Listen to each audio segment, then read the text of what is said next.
একদিন সকালবেলা ফরিদ সাহেব বসে বিশ্রাম নিচ্ছিলেন। হঠাৎ তার মেয়ে জায়মা এসে উপস্থিত।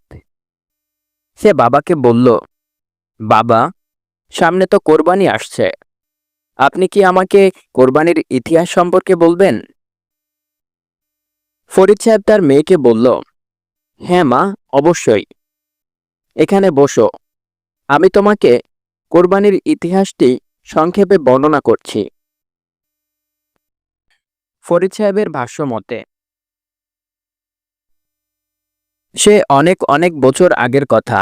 তখন একজন নবী ছিলেন যার নাম ছিল হযরত ইব্রাহিম আলাইহিসসালাম। তাকে বলা হতো আল্লাহর খলিল। খলিল অর্থ প্রিয় বন্ধু। তিনি সবসময় আল্লাহর পথে চলতেন, তার কথা মানতেন এবং সেই দিক নির্দেশনা মানুষকে বলতেন। বয়স ছিল প্রায় ৮৬ বছর, তবুও তার কোনো সন্তান ছিল না। এটাই ছিল তার জীবনের সবচেয়ে বড় দুঃখ। তিনি প্রায় সময় হাত তুলে আল্লাহর কাছে দোয়া করতেন, হে আমার প্রভু, আমাকে একটি সৎ সন্তান দান করুন। মহান আল্লাহ তাআলা তার প্রিয় বান্দার দোয়া কবুল করলেন।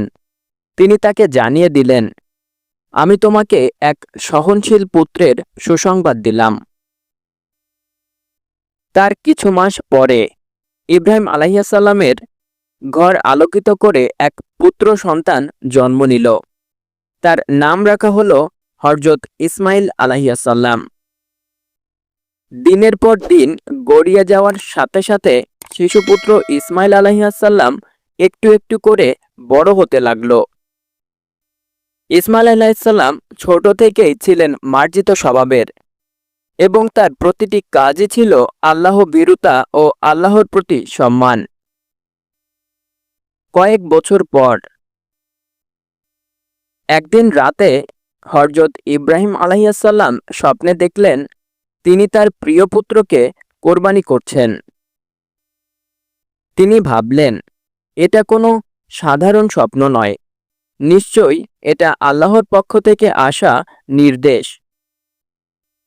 তারপর দিন তিনি তার প্রাণপ্রিয় পুত্রকে ডেকে বললেন, ইসমাইল, আমি স্বপ্নে দেখেছি আমি তোমাকে জবেহ করছি, এই বিষয়ে তোমার মতামত কি?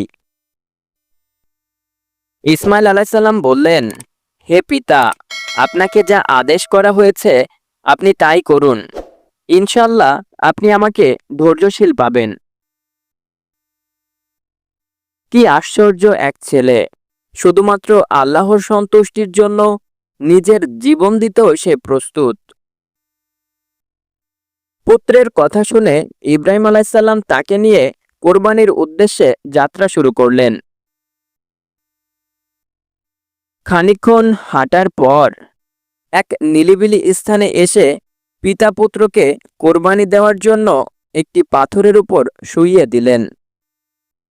এরপর নিজের চোখে কাপড় বেঁধে নিলেন, কারণ এই নির্মম দৃশ্য তিনি খোলা চোখে সহ্য করতে পারবেন না। এরপর তিনি আল্লাহর নাম নিয়ে ধারালো ছুরি দিয়ে প্রাণপ্রিয় পুত্রের গলায় আঘাত করতে লাগলেন, কিন্তু কিছুতেই পুত্রের গলা কাটছিল না।